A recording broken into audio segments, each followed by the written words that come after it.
चलिए दोस्तों, तो शुरू करते हैं हम अपनी जो हमारी यूथ कंपटीशन टाइम्स बुक थी। यूपी पीसीएस जो पेपर 5 और 6 जो जुड़े हैं उनमें ये बहुत ही इम्पोर्टेंट बुक है। इसमें सारे जो कंटेंट है जितना भी है वो क्वेश्चन आंसर के फॉर्म में लिखा हुआ है।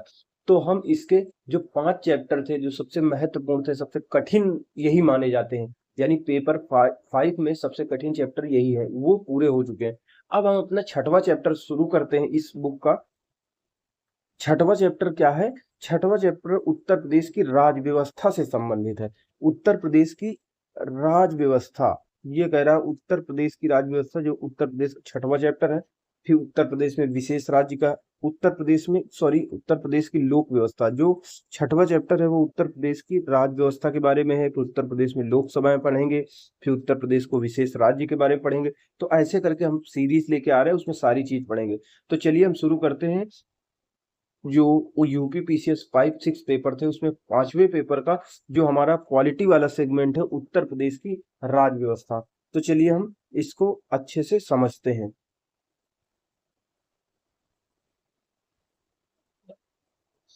इस चैप्टर में कुल मिला के हमारे 18 क्वेश्चन है। 18 क्वेश्चनों को हम एक एक करके अच्छे से पढ़ने की कोशिश करेंगे, जिसमें से हमारा पहला क्वेश्चन है उत्तर प्रदेश की प्रशासनिक व्यवस्था से संबंधित है। तो पहला क्वेश्चन क्या कह रहा है? उत्तर प्रदेश की प्रशासनिक व्यवस्था की समस्याएं क्या है और क्या क्या इसके लिए सुधार किए जाने चाहिए, क्या क्या सरकार कर रही है, इस पर आलोचनात्मक टिप्पणी लिखना है। तो आलोचनात्मक टिप्पणी का मतलब होता है, सबसे पहले इस क्वेश्चन में हमको डिमांड ये है कि जो प्रशासन है, हमारा प्रशासनिक व्यवस्था है, प्रशासन में क्या आ जाता है? प्रशासन में हमारी नियुक्तियां वगैरह आ जाती हैं, जेल प्रशासन आ सकता है। ठीक है, प्रशासन की समस्या पूछ रहा है, समाज की समस्या नहीं पूछ रहा है। उत्तर प्रदेश में तो बहुत सारी समस्याएं हैं, ठीक है, नगरीकरण से समस्या है, सब समस्या है, समस्या ही समस्या है, लेकिन हमको पूछ रहा है प्रशासन की समस्या। तो प्रशासन में हमारा पुलिस आता है, उसमें समस्याएं होंगी। कानून व्यवस्था वाला प्रशासन होगा, उसमें समस्याएं आएंगी। जो न्यायालय वाली व्यवस्था होगी, भाई न्यायालय की में नियुक्तियां नहीं होंगी, स्थानांतरण नहीं होगा, न्याय देर से मिलेगा, मामलों की सुनवाई नहीं होगी, तो इससे संबंधित समस्याएं देखने को मिलेंगी। हमारा जो आयोग है जिसके तहत हम परीक्षा की तैयारी कर रहे हैं, जो पेपर गलत क्वेश्चन बना देता है, नियुक्तियां समय पे नहीं देता है, पेपर लेट करा लेता है, पोस्टपोन दे लेता है, यानी लोक सेवा आयोग से संबंधित भी कुछ समस्याएं सामने आएंगी। जो हमारा जो आपराधिक न्याय प्रणाली है उससे जुड़ा होता है। क्या न्याय प्रणाली से कौन कौन, न्याय प्रणाली में ऐसा नहीं कि केवल न्यायालय शामिल होता है, उसमें न्यायालय भी शामिल होता है, पुलिस प्रशासन आता है, उसमें कारागार आता है, तो कारागार से भी संबंधित कई समस्या है। ठूंसे हुए हैं वहां पे बहुत ज्यादा लोग, एक की जगह है कई जगह लोग ठूंसे हुए। इसी तरह से हमारे यहाँ पे भ्रष्टाचार की समस्या है कि ऊपर के स्तर पर भी भ्रष्टाचार है, नीचे के स्तर पर भी भ्रष्टाचार है, ये भी एक समस्या आती है। नीचे के स्तर पर आप जाइए, कहीं पे लाइसेंस बनवाने चले जाइए या लेखपाल के पास चले जाइए तो आपको भ्रष्टाचार देखने को मिलेगा। और समस्याएं क्या आएंगी? जो हमारी लोकल बॉडीज हैं, जो कहीं स्थानीय स्वशासन में, ग्राम पंचायत, नगर प्रशासन, इनके पास भी अधिकार वगैरह नहीं है, तो इनसे भी संबंधित समस्याएं आती हैं। तो उत्तर प्रदेश से संबंधित जो समस्याएं हैं, विशेष, ऐसे देश में समझोगे तो बहुत सारी समस्या, लेकिन उत्तर प्रदेश के यहाँ पर विशेष संदर्भ में हम उत्तर प्रदेश की जो प्रमुख समस्याएं हैं, ठीक है, उत्तर प्रदेश की प्रमुख समस्याओं के बारे में समझेंगे और सुधार क्या क्या किए जाने चाहिए, सरकार ने क्या क्या किया है, इसकी सीमाएं क्या है, इसके बारे में पढ़ेंगे। वही होती है आलोचना। आलोचना का मतलब होता है, देखो समस्याएं तो ये है, सुधार भी सरकार कर रही है, लेकिन ये पर्याप्त नहीं है और इसके लिए ये किए जाने की जरूरत है, ये होती है आलोचना।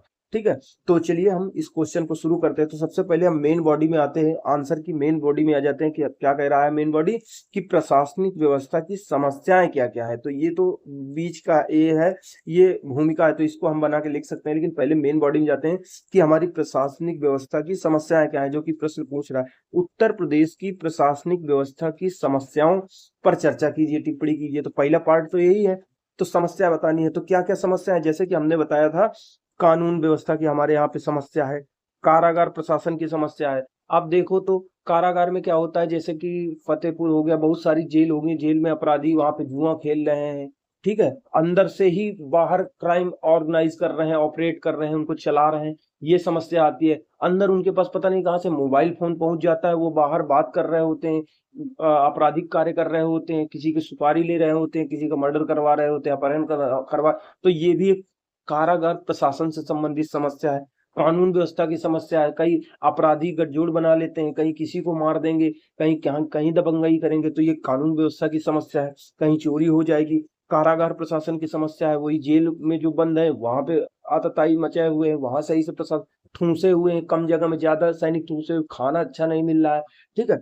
और न्यायिक प्रशासन की समस्या है, हमारे यहाँ पे जो न्यायालय में बहुत सारे पद वगैरह पड़े हुए हैं वो भरे नहीं गए हैं। जो न्यायालय में आप जाइए, कभी इलाहाबाद हाई कोर्ट लखनऊ में जाएंगे तो बिल्डिंग अच्छी नहीं बनी है। जो जिला न्यायालय में जाइए वहां पे नहीं, पता नहीं कहाँ से कौन घुस के निकल आएगा तो आपको पता ही नहीं चलेगा। तो वहां बिल्डिंग नहीं बनी है, वहां पे आधारभूत ढांचा नहीं है। नियुक्तियां वहां पे भी तो कर्मचारी होते हैं, तो उन कर्मचारियों की भी नियुक्ति समय पे नहीं होती है। तो ये सारी होती है हमारे न्यायिक प्रशासन से संबंधित उत्तर प्रदेश में समस्या है। सामान्य प्रशासन और प्रशासनिक सुधार से संबंधित समस्या है कि हमारे यहाँ पर प्रशासन सुधार नहीं होता। लोक सेवा प्रबंधन में भी समस्याएं आती हैं। लोक सेवा यही जो आयोग है उसमें भी हमारी चुनाव समस्या देखने को, पेपर गलत बना देगा, नियुक्तियां सही से नहीं करेगा। कभी हाई कोर्ट वाला जब पेपर हुआ था पीसीएसजे का, एक बार है, पिछली बार कैसे है, तो उसमें कॉपियां मेंस की बदल दी थी, सोचिए इतना ज्यादा। सचिवालय प्रशासन में भी समस्याएं आती हैं। लोकायुक्त होता है जो भ्रष्टाचार की देखरेख करता है, भ्रष्टाचार पर जो उच्च स्तर पर भ्रष्टाचार होता है उस पर नियंत्रण लगाता है, उसकी देखरेख करता है, वहां पे नजरे गड़ा रहता है, वहां पे समस्याएं आती हैं। जो नियुक्ति और कार्मिक प्रशासन की समस्या आती है, विधायी विभाग की समस्या आती है, जो विधायक वगैरह होते हैं, होमगार्ड से संबंधित भी एक समस्या चल रही है। तो चलिए अब हम समझते हैं सरकार ने क्या किया है सुधार के संबंध में। ये जो ऊपर समस्याएं दे दिया कि उत्तर प्रदेश की प्रशासनिक व्यवस्था से संबंधित निम्न समस्या है, अब सुधार क्या क्या किए गए हैं, तो सुधार को हम देखते हैं। सॉरी, हाँ, सुधार में ये सुधार आ गए, तो एक एक करके होगा। सुधार होगा जो कानून व्यवस्था से संबंधित सरकार सुधार करेगी, कारागार प्रशासन से संबंधित सुधार करेगी, उसी प्रकार न्यायिक प्रशासन से संबंधित सुधार, सामान्य प्रशासन प्रशासनिक सुधार से संबंधित समस्याएं सुधार करेगी, लोक सेवा से संबंधित सुधार करेगी। तो सारे सुधार करेंगे, उन्हीं को हम समझने की कोशिश करते हैं कि सरकार ने क्या क्या किया। ठीक है, तो चलिए हम शुरू करते हैं एक एक करके जो सुधार सरकार ने किया है। प्रदेश की कानून व्यवस्था को, जो प्रदेश की पहला है कानून व्यवस्था की समस्या थी, प्रशासनिक व्यवस्था में कानून व्यवस्था की समस्या थी, उसको सुदृढ़ करने के लिए, ठीक है, ताकि जनमानस में सुरक्षा की भावना पैदा हो सके। जनमानस में ही नहीं हो सके, अपराधियों भी डर सके, अपराधियों के मन में भी कानून का भय पैदा हो सके, इसके लिए उत्तर प्रदेश सरकार ने क्या किया है, अपराधियों के प्रति जीरो टॉलरेंस की नीति अपनाई है कि कुछ सहन करना ही नहीं है। अभी देखे थे एक कानपुर में एक बाहुबली मारा गया था, उसमें कोई नहीं, अभी पूर्वांचल में कई सारे मारे गए हैं, तीक अहमद वगैरह। तो अपराधियों के प्रति जीरो टॉलरेंस की नीति सरकार द्वारा अपनाई जा रही है। एंटी रोमियो स्क्वाड चलाया जा रहा है, एक बेहद अच्छा कदम था सरकार का, जिसमें सुहदों पर जो क्या कहते हैं स्कूल की लड़कियां गुजर रही हैं उनको छेड़छाड़ कर रहे हैं। तो एंटी रोमियो स्क्वाड आ गई, मिशन शक्ति आ गई। मिशन शक्ति के कई मतलब पहलू थे, इसमें महिलाओं से संबंधित बहुत सारी चीजें शामिल की गई थी। महिलाओं को सक्षम बनाना है, आत्मनिर्भर बनाना है, उनसे संबंधित मतलब योजनाएं लाना है, उनको बीमा करवाना है, ठीक है, उनका आर्थिक भी करना है, शिक्षा में भी बढ़ावा देना है, यानी चौतरफा विकास करने के लिए लाया गया था। महिलाओं के कई डायमेंशन कवर करने वाला था। एंटी रोमियो मिशन शक्ति हो गया, फूड पेट्रोलिंग हो गई, ठीक है, पेट्रोलिंग करना, रात में जाना, जो वो होते हैं पुलिस कर्मी होते हैं उनके द्वारा पेट्रोलिंग करना, सार्वजनिक स्थलों पर अगर कोई शराब पी रहा है या बिक्री की जा रही है उस पर उसको अवैध बनाना। कोविड काल में भी प्रशासन, पुलिस प्रशासन का सराहनीय काम कर रहा, तो ये तो बिल्कुल सही बात है कि पुलिस ने महत्वपूर्ण भूमिका निभाई। और पुलिस विभाग में रिक्त पदों को तेजी से भरा जा रहा है, सरकार कर रही है, ठीक है। तो सरकार ने क्या क्या किए हैं, कानून व्यवस्था से संबंधित अपराधियों के प्रति जीरो टॉलरेंस की नीति अपनाई है, और एंटी रोमियो स्क्वाड, मिशन शक्ति, पेट्रोलिंग की सुविधा, सार्वजनिक स्थलों पर शराब आप पी नहीं सकते हैं, बेच नहीं सकते हैं। कोविड काल में पुलिस ने बहुत ज्यादा अच्छा काम किया। पुलिस विभाग में जो रिक्त पद है उनको तेजी से बढ़ा जा रहा है। और कमिश्नरी प्रणाली, 7 जिलों में उत्तर प्रदेश की कमिश्नरेट प्रणाली लागू की गई है। नए थानों का, चौकी का और फायर स्टेशन की स्थापना की जा रही है ताकि आग लगने में उसको बुझाया जा सके समय पे जाके। सोशल मीडिया पे भी नजर रखा जा रहा है, प्रशासन का डिजिटलीकरण किया जा रहा है, त्रिनेत्र ऐप लॉन्च किया गया है। तो ये कानून व्यवस्था से संबंधित निम्नलिखित सरकार प्रयास कर रही है, लेकिन प्रयास अभी भी पर्याप्त नहीं है। इसके लिए निम्नलिखित चीजें, इसके लिए अनेक कदम अन्य उठाए जाने चाहिए, नागरिकों की भागीदारी होनी चाहिए। ये हो गया स्टेटमेंट की आलोचनात्मक समीक्षा कर रहे हो।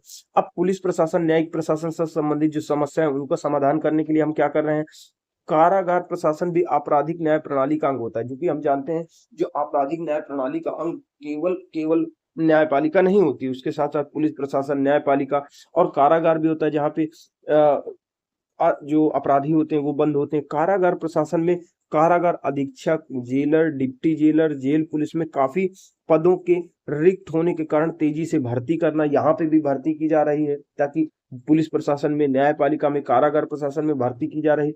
हम क्या कर रहे हैं, नए जेलों का सरकार निर्माण कर रही है, या फिर उनकी क्षमता बढ़ा रही है वर्तमान जेलों की। ठीक है, जेलों को आधुनिक बना करके टेली कॉन्फ्रेंसिंग की सुविधा स्थापित कर रही है, वहां पे जैमर लगा रही है कैदियों के साथ। इतना ही नहीं, जैमर क्या होता है कि जैसे आप पेपर देने जाएंगे तो वहां पे जैमर लगा रहता है कि अगर बाहर से कोई आप डिवाइस लेके चले आए होंगे तो वो काम ही नहीं करेगी वहां पे। कैदियों को भी साक्षर बना रहा है कि इनको थोड़ा थोड़ा तो कुछ सिखाओ। कौशल विकास किया जा रहा है, योग कराया जा रहा है, खेल कूद, व्यायाम, सांस्कृतिक कार्यक्रमों का निरंतर आयोजन कराया जा रहा है। ठीक है, टेली कॉन्फ्रेंसिंग की सुविधा, यानी उनको डिजिटलीकरण किया जा रहा है। मान लो कि अपराधी कोई है, अभियुक्त है, उसको बंद किया हुआ, अब जेल में लेके जाएंगे, हाई कोर्ट, कोर्ट में, कोर्ट के सामने, तो बहुत पैसा समय खर्चा होगा, हो सकता है उतने समय में बहुत सारे, तो जेल से ही मतलब क्या कहते हैं, उसकी गवाही वगैरह हो जाएगी, उसकी सुनवाई हो जाएगी, बहुत सारे काम हो जाएंगे। ठीक है, तो ये पुलिस प्रशासन, न्यायपालिका से संबंधित सरकार हमारी सुधार कर रही है। ठीक है, और उसके अतिरिक्त न्यायालय में क्या है कि मामलों की इतनी ज्यादा अधिकता है कि क्या कहना। तो मामलों की अधिकता के कारण 2017 से सिविल न्यायालयों की बैठक आधे घंटे की वृद्धि कर दी गई है। तो ये बहुत अच्छा कदम था कि इतने ज्यादा मामले थे, उनको जल्दी से जल्दी निपटाने के लिए जो हमारे दीवानी न्यायालय होते हैं उनमें जो बैठक होती थी वो उसमें आधे घंटे की वृद्धि कर दी। हमने क्या किया कि सांसद और विधायकों से संबंधित जो मामले हैं उनकी सुनवाई की अलग व्यवस्था कर दी है कि इनका भाई अलग से निपटाओ, इनको जल्दी जल्दी। नवसृजित जिले जैसे संभल और शामली में जनपद न्यायालयों की स्थापना करी है हमने। 13 जिलों में वाणिज्यिक विवादों के निपटारे हेतु कॉमर्शियल कोर्ट का गठन किया गया। यानी कॉमर्शियल कोर्ट मतलब वाणिज्यिक कोर्ट, जैसे अब क्या किया था हमने, विधायक सांसद थे, उनसे संबंधित कोई मामला निपटाने के लिए अलग व्यवस्था की गई थी। उसी प्रकार से जो नए जनपद शामली और संभल थे वहां पे भी न्यायालय की स्थापना करी हमने। जो जो जैसे वाणिज्यिक, जैसे पैसे से संबंधित कोई विवाद है उसका निपटारा करने के लिए 13 जिलों में कॉमर्शियल कोर्ट का गठन किया है। अधीनस्थ न्यायालयों में भी ई कोर्ट प्रोजेक्ट चलाए हैं कि ऑनलाइन कर दो सारी चीजें। महिलाओं के विरुद्ध आपराधिक मुकदमों के निस्तारण हेतु 81 FTC न्यायालय का गठन किया गया है। ठीक है, न्यायालयों में CCTV कैमरा लगा रहे हैं, हम सारी चीजें कर रहे हैं, जितना कर सकते हैं सरकार कह रही है। प्रयागराज में राष्ट्रीय विधि विश्वविद्यालय की स्थापना सरकार द्वारा की जा रही है, जहां से लड़के पढ़ेंगे और लॉ करेंगे। अधीनस्थ न्यायालयों में कार्यरत जो कर्मचारी हैं, अधिवक्ता को बायोमेट्रिक आधारित परिचय पत्र प्रदान किया जा रहा है, ताकि कोई बायोमेट्रिक प्रदान कर, हर जगह बायोमेट्रिक चल रहा है। ठीक है, लोकायुक्त की स्थापना की जा रही, जो भ्रष्टाचार और कुप्रशासन पर अंकुश लगाने में महत्वपूर्ण भूमिका निभा रहा है। तो ये सरकार जो उत्तर प्रदेश में निम्नलिखित बहुत सारी प्रशासन से संबंधित समस्याएं हैं उनका समाधान करने के लिए सरकार कर रही है। उत्तर प्रदेश का जो जनहित, उत्तर प्रदेश में एक जनहित गारंटी अधिनियम 2013 लाया गया था। ठीक है, ये 39 विभागों की 296 सेवाओं को शामिल करता है। ये क्या होता है कि उत्तर प्रदेश जनहित गारंटी अधिनियम क्या करता है, 2011 में आया था। कोई अधिकारी होगा, कोई जैसे किसी विभाग द्वारा, बहुत सारे विभाग होते हैं, उनके द्वारा कोई सेवा सामान्य जनता को उपलब्ध कराई जानी है, लेकिन अगर वो समय पर उपलब्ध नहीं कराते तो संबंधित जो अधिकारी होता है वो इसके लिए जवाबदेह ठहराया जाता है, उसके ऊपर कार्यवाही की जाएगी। समय पर सेवा नहीं उपलब्ध कराएगा, उसका काम नहीं करेगा। तो वही था उत्तर प्रदेश जनहित, यानी जनता के हित के लिए गारंटी देने वाला अधिनियम, उत्तर प्रदेश जनहित गारंटी अधिनियम 2013 39 विभागों में लागू कर दिया गया। जो होमगार्ड से संबंधित समस्याएं थी, तो उनके जवानों, ये क्या होते हैं, पुलिस के संपूरक बल के रूप में कानून व्यवस्था की ड्यूटियों में नियोजित होते हैं। ये सहायक के रूप में होते हैं एक हिसाब से। होमगार्ड के 1,18,348 पद स्वीकृत है, जिनकी ड्यूटी NIC द्वारा विकसित सॉफ्टवेयर से लगाई जाती है। इनके प्रशिक्षण के लिए इंसास राइफल खरीदी गई है। पैरा उपरोक्त सुधारों के अतिरिक्त संविधान की तो उद्देशिका और नीति निदेशक तत्व सरकार के साथ प्रशासन के भी मार्गदर्शी होते हैं। यानी ये सारी चीजें की जा रही हैं। अगर उसके साथ में सरकार को क्या करना चाहिए, हमारे संविधान की प्रस्तावना यानी उद्देशिका और नीति निदेशक तत्वों से भी मार्गदर्शन प्राप्त करना चाहिए। ये उनके कामकाज का आईना होते हैं कि तुमको क्या करना चाहिए, क्या सही नहीं कर रहे हो। प्रशासन जब तक इनसे नहीं जुड़ेगा, यही नीति निदेशक तत्व और प्रस्तावना, तब तक लोकतंत्र का सफल संचालन संभव नहीं है। द्वितीय प्रशासनिक सुधार आयोग की रिपोर्ट में कहा गया है कि सरकार के दृष्टिकोण से आवंटन आधारित विकास कार्यक्रमों से पात्रता आधारित विकास कार्यक्रमों की तरह अंतरण हुआ है। यानी अभी तक क्या केवल आवंटन कर दिया जाता था, ठीक है, कि इतना बजट इस काम के लिए है, भले ही उसमें कितना काम हुआ है नहीं हुआ इससे मतलब नहीं, लेकिन अब पात्रता आधारित विकास कार्यक्रमों की तरफ कि इससे इतने पैसे से इतने बिजली क्या क्या कहते हैं खंभे लगेंगे, इतनी किलोमीटर रोड बनेगी, तो इस आधार पर मतलब कि विकास कार्यक्रमों को लागू किया गया। आज भी उत्तर प्रदेश की चुनौतियां सर्वथा नई है, जिन्होंने प्रशासन के सामने भी नई चुनौतियों को खड़ा किया है। उसके लिए प्रशासनिक सुधार किया जाना अति आवश्यक है, अन्यथा इच्छित लक्ष्य प्राप्त कर पाना बहुत कठिन हो जाएगा। ठीक है, तो ये हो गया। अब ऊपर वो क्या लिखा है मुखड़ा, इसका क्या कहते हैं, भूमिका। भूमिका में लिखा है कि ब्रिटिश काल में हमने प्रश्न का देखो मेन जो मोटिव था कि प्रशासनिक व्यवस्था की समस्याएं बताई हैं, सुधार क्या क्या किए वो बता दिए गए। अब आलोचना बता दिया गया कि जब तक इनको लागू नहीं किया जाएगा नीति निर्देशक तत्व से सरकार नहीं जुड़ेगी। ये तो कर रही है लेकिन नीति निर्देशक तत्व उद्देशिका प्रस्तावना से नहीं जुड़ेगी, ठीक है, और जन कल्याण की ये हिसाब से नहीं चलेगी, जनता को नहीं शामिल करेगी, तब तक ये लोक कल्याणकारी राज्य की अवधारणा को साकार नहीं किया जा सकता। ये हो गई आलोचनात्मक टिप्पणी। अब ये क्या कहते हैं ऊपर क्या दिया था, ये तो बना के भूमिका किसी भी तरीके से लिख सकते हो। ब्रिटिश काल में शासन से आशय कानून व्यवस्था बनाए। यानी ब्रिटिश काल में प्रशासन या शासन से क्या आशय था, वो सरकार यही चाहती थी कि शांति बनी रहे और ज्यादा से ज्यादा हम राजस्व की वसूली कर सके, बस यही मतलब था। लेकिन जब सरकार हम आजाद हुए तो हमारा उद्देश्य जन कल्याण लोक कल्याणकारी राज्य की स्थापना करना था, जहां पर केवल राजस्व वसूलना जनता का शोषण करना उद्देश्य नहीं था शासन का, बल्कि उनके जीवन स्तर उठाना था, उनको शोषण से मुक्ति दिलाना था, समानता स्वतंत्रता बंधुत्व की भावना को स्थापित करना था। तो ब्रिटिश काल में शासन से आशय कानून व्यवस्था बनाए रखने व राजस्व की पूरी वसूली करने से था। लेकिन आजादी के बाद कल्याणकारी राज्य की अवधारणा को साकार करने के लिए बड़े स्तर पर सामाजिक आर्थिक विकास कार्यक्रम चलाए जाने के कारण प्रशासनिक ढांचे में सुधार करना अपेक्षित हो गया था। ठीक है, तो यही पहले तो उसी से काम चल जा रहा था, चाहे जितना भ्रष्टाचार हो कोई मतलब ही नहीं। लेकिन अब क्या है कि जनता के कल्याण की बात की जा रही है तो सुधार तो करना ही पड़ेगा। इसके साथ भ्रष्टाचार और प्रशासनिक प्रक्रिया के दोषपूर्ण संचालन को ठीक करने को लेकर सुधारों की मांग देश और राज्य स्तर पर की जाती रही। जो अगला हमारा दूसरा नंबर क्वेश्चन है वो है क्या है, उत्तर प्रदेश की राजनीतिक व्यवस्था में मंत्रिपरिषद के गठन एवं संरचना की विवेचना कीजिए। तो मंत्रिपरिषद होता है जो कि आपने देखा होगा, मंत्रियों का एक परिषद होता है। मुख्यमंत्री, पहले मुख्यमंत्री का चयन होता है जो बहुमत प्राप्त दल का नेता होता है या गठबंधन का नेता होता है, सबसे बड़े दल के गठबंधन का नेता, ठीक है, उसकी सलाह पर अन्य मंत्रियों की नियुक्ति होती है। तो ये होता है गठन। संरचना का मतलब होता है उसके अंग क्या होते हैं। तो गठन और संरचना को समझने से पहले पहले समझ लेते हैं कि गठन क्या है, संरचना क्या है। गठन का आशय क्या होता है कि कोई भी संस्था या निकाय बनाई कैसे गई है, ठीक है, बनाई कैसी गई, इसकी निर्माण की प्रक्रिया क्या है। तो मंत्रिपरिषद कैसे बनाई जाती है, मंत्रिपरिषद ऐसे बनाई जाती है कि जो बहुमत प्राप्त, जैसे अगर लिखना हो जो मेन बॉडी आंसर का होगा वो गठन और संरचना है। तो गठन में ये लिख देंगे कि जो बहुमत प्राप्त दल का नेता होता है उसको राज्यपाल मुख्यमंत्री बनने के लिए, या बहुमत जो गठबंधन का नेता होता है उसको, जो बहुमत वाले गठबंधन का नेता होता है, बहुमत प्राप्त दल का नेता होता है, उसको राज्यपाल मुख्यमंत्री बनने के लिए आह्वान करता है, बुलाता है। ठीक है, फिर उसकी सलाह पर जो राज्यपाल होता है वो अन्य मंत्रियों की नियुक्ति करता है। अब ये क्या हो गया, ये निर्माण की प्रक्रिया हो गई, इसी को कहेंगे गठन।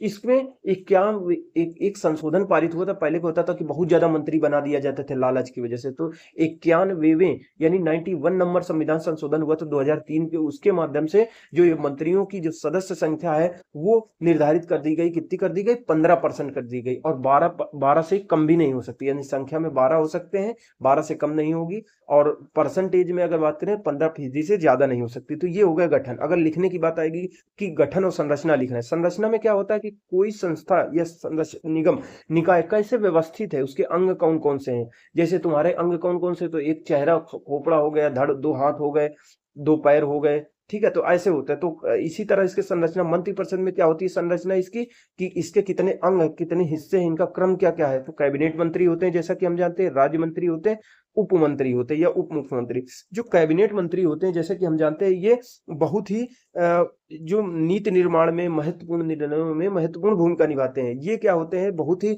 मुख्यमंत्री के बहुत ही निकटतम सहयोगी होते हैं। और ये इनको महत्वपूर्ण विभाग दिया जाता है, जैसे गृह, वित्त मंत्रालय, शिक्षा मंत्रालय, स्वास्थ्य मंत्रालय, ये सारी चीजें दी जाती है। जो राज्य मंत्री होते हैं, राज्य मंत्री में एक मंत्री ऐसे होते हैं जो कैबिनेट मंत्री के ही अधीन रहते हैं, और दूसरे होते हैं जिनको स्वतंत्र रूप से कोई विभाग दे दिया जाता है। अब ये मेन बॉडी प्रश्न का खत्म हो गया, ये है। अब हम समझते हैं कि किताब में क्या दिया हुआ है। उसमें किताब में क्या होगा, कुछ कुछ एडिशनल इंफॉर्मेशन यानी अतिरिक्त जानकारी भी दी हुई होगी, मेन क्वेश्चन अलग होगा। तो मेन जो आंसर का जो रूप है, जो आंसर में जो चीजें डिमांड है, वो यही है, गठन और संरचना। ये डेटा आपके पास है, बाकी तो आपके मन में जितनी चीजें आ रही है आप लिखते जा सकते हो। तो किताब में क्या दिया हुआ है उसको हम समझने की इधर कोशिश करते हैं। किताब में क्या दिया हुआ है, प्रश्न है,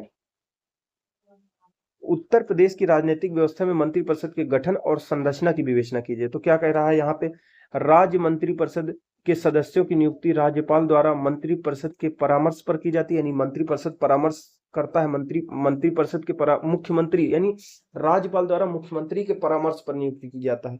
ठीक है। मंत्रिपरिषद में सामान्यतः राज्य विधानसभा, विधान परिषद के ही सदस्य भाग लेते हैं, यानी इन्हीं में से जो विधायक होते हैं, चाहे विधान परिषद में हो चाहे विधानसभा में हो, वही मंत्री बनते हैं। परंतु कभी कभी क्या होता है, मंत्रिपरिषद में ऐसे व्यक्तियों को भी शामिल कर लिया जाता है जो किसी के भी सदस्य नहीं होते, ना कि विधान परिषद के ना विधानसभा के, लेकिन उनको 6 महीने के भीतर सदस्यता लेनी होती है किसी भी सदन। ये एडिशनल अतिरिक्त जानकारी है इस आंसर की कि शासन के कौन कौन से भाग होते हैं प्रशासनिक या शासन व्यवस्था में, कार्यपालिका, विधायिका, न्यायपालिका होते हैं।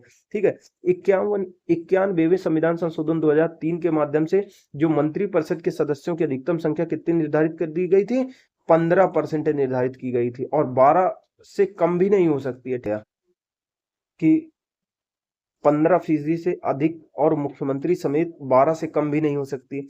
फिर क्या कहते हैं, राज्य मंत्रिपरिषद को जो राज्यपाल होता है, मंत्रिपरिषद को पद एवं गोपनीयता की शपथ दिलाता है। इसका कार्यकाल राज्यपाल के प्रसाद पर्यंत होता है। ये तो बात सही है कि राज्यपाल के प्रसाद पर्यंत होता जरूर है, लेकिन वो कुछ विशेष परिस्थितियां होती हैं, तभी उनको हटा सकता है राज्यपाल, ऐसे नहीं हटा सकता। मंत्रिपरिषद के प्रत्येक या मुख्यमंत्री सलाह करेगा तभी मंत्री को हटाया जा सकता है। ठीक है। मंत्री परिषद के प्रत्येक मंत्री को विधानसभा, विधान परिषद की कार्यवाही में भाग लेने और बोलने का अधिकार होता है, लेकिन वोट देने का अधिकार उसी सदन में होगा जिसका वो सदस्य होगा। यानी कहीं भी जाके कार्यवाही को देख रेख कर सकते हैं, बोल सकते हैं, भाग ले सकते हैं।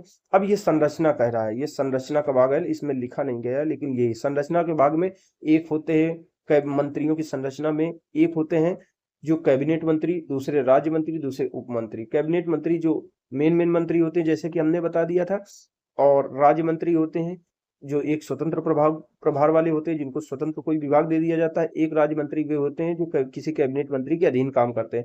मंत्रिपरिषद सामूहिक रूप से विधानसभा के प्रति उत्तरदायी होती है। यदि विधानसभा के किसी भी मंत्री के विरुद्ध अविश्वास प्रस्ताव पारित हो जाए तो संपूर्ण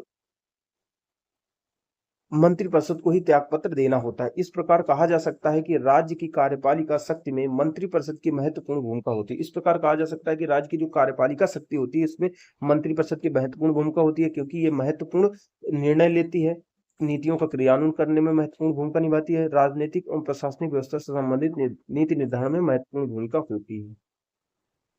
जो अगला हमारा क्वेश्चन है, क्वेश्चन नंबर जो तीसरा है, जो क्वेश्चन नंबर हमारा तीसरा है वो क्या है, हाँ, क्वेश्चन नंबर तीसरा क्या है, भारत के विभिन्न राज्यों के संदर्भ में, भारत के विभिन्न राज्यों के संदर्भ में केंद्र राज्य संबंधों की संवैधानिक स्थिति पर टिप्पणी कीजिए। तो समझने की कोशिश करते हैं। सबसे पहले थोड़ी सी आसान भाषा में इस प्रश्न को समझ लेते हैं, क्योंकि जो बुक में दिया हुआ है काफी जटिल में दिया हुआ है। तो बात कर रहा है केंद्र राज्य संबंधों की। जो हमारे केंद्र राज्य संबंध है वो संघात्मक व्यवस्था में है। संघात्मक का मतलब होता है संघ, संघ जैसे कि होता है संघ, तुम हमारे संघ चलो, हम तुम्हारे संघ चले, मतलब दोनों को समान अधिकार प्राप्त होता है। जैसे अमेरिका में जो संघीय व्यवस्था अपनाई गई है केंद्र राज्य संबंधों से संबंधित, तो उसमें सभी जो राज्य थे वहां के अमेरिका के, वो एक साथ आए थे और फिर अमेरिका का निर्माण हुआ था, तो उसमें सभी को अधिकार बराबर है। लेकिन हमारे यहाँ पे क्या किया गया था, हमारा एक बड़ा देश पहले से था, अमेरिका की तरह टुकड़ों में नहीं था। तो हमारा देश जब पहले से था तो उसमें विविधताओं का सम्मान करने के लिए हमने अलग अलग क्षेत्र विशेष के हिसाब से अलग अलग राज्यों का गठन कर दिया। जब जरूरत पड़ी तो भाषा के आधार पर, अन्य विकास प्रक्रिया के आधार पर हमने अनेक राज्य बना दिए, राज्यों की सीमाओं में परिवर्तन किया और क्या कहते हैं, एक संघ बना दिया। तो यहाँ पे वहां पे जो संघ है वहां केंद्र और राज्य को समान शक्तियां प्राप्त है, लेकिन हमारे यहाँ पे जो संघ है, ठीक है, केंद्र राज्य संबंधों के संबंध में अगर बात किया जाए तो उसमें क्या है, केंद्र को ज्यादा वरीयता प्राप्त है। क्यों? देश की एकता अखंडता को भी बनाए रखना जरूरी है ना, नहीं तो कोई राज्य अलग भाग गया कहेगा हम क्या कहते हैं, हम स्वतंत्र, हमारा अस्तित्व है, तो इसके लिए तो जो संबंध है केंद्र राज्य संबंधों की कह रहा है, भारत के विभिन्न राज्यों के संदर्भ में जो केंद्र राज्य संबंधों की संवैधानिक स्थिति पर टिप्पणी कीजिए। तो केंद्र राज्य संबंध कई तरह से होते हैं। एक होते हैं केंद्र राज्य संबंध जो विधायी संबंध होते हैं, यानी जो कानून बनाने का अधिकार है उससे संबंधित होते हैं कि केंद्र को क्या अधिकार है, राज्य को क्या अधिकार है। प्रशासनिक संबंध है, यानी प्रशासन के संचालन से संबंधित सरकार है, सरकार कैसे चलाओगे उससे संबंधित केंद्र को अधिकार है, राज्य को अधिकार। उसी प्रकार वित्तीय प्रशासन से संबंधित अधिकार है। तो सबसे पहले अधिकार की बात करेंगे, जो मुख्य बॉडी है इसमें विश्लेषण कर लेते हैं प्रश्न का, फिर उसको पढ़ लेंगे। तो विधायी संबंधों की अगर बात करें तो विधायी जो संबंध है ये जो केंद्र राज्य संबंध है भाग 11 के अंतर्गत आते हैं। तो सबसे पहले भारतीय संविधान के भाग 11 के अनुच्छेद 245 से लेकर 293 तक केंद्र राज्य संबंधों का वर्णन है, जो क्या कहते हैं, विधायी संबंध, प्रशासनिक संबंध और वित्तीय संबंध में बटे हुए हैं। ठीक है, अब हम देखते हैं कि जो भी विधायी संबंध है, तो आप देखते होंगे कि जो पढ़ के आए होंगे अभी पॉलिटी में कि जो विधायी राज्य को 3 सूचियां दी गई हैं। ठीक है, जो 7वीं अनुसूची है, हम जानते हैं कि जो 7वीं अनुसूची है उसमें 3 सूचियां हैं, संघ सूची, राज्य सूची, समवर्ती सूची। तो हम देखते हैं कि संघ की सूची में संघ वाले विषय हैं, राज्य की सूची में राज्य वाले विषय हैं, लेकिन समवर्ती सूची है जिसमें ऐसे विषय है जिसमें केंद्र और राज्य दोनों कानून बना सकते हैं। लेकिन अगर दोनों ने कानून बना दिया तो वरीयता किसको होगी, केंद्र के कानून को होगी, संघ केंद्र के कानून को होगी। तो इसीलिए इसी तरह हम प्रशासनिक संबंधों में देखते हैं, प्रशासनिक संबंधों में हम देखते हैं कि क्या होता है कि राज्य को कानून अपने प्रशासन करने का अधिकार है। जितने भी राज्य सूची के विषय होते हैं उनमें प्रशासन करने का अधिकार होता है, लेकिन अगर क्या कहते हैं, वो केंद्र के नियमों को भी पालन करना होता है। सरकार चलाते समय जो भी राज्य सरकार बनती है उसको केंद्र के नियमों को भी पालन करना होता है। तो ये होता है कि हमारे यहाँ जो केंद्र राज्य संबंध है उसमें केंद्र को ज्यादा वरीयता दी गई है। क्यों दी गई है? देश की एकता, अखंडता, संप्रभुता, अक्षुण्णता को बनाए रखने के लिए की गई है।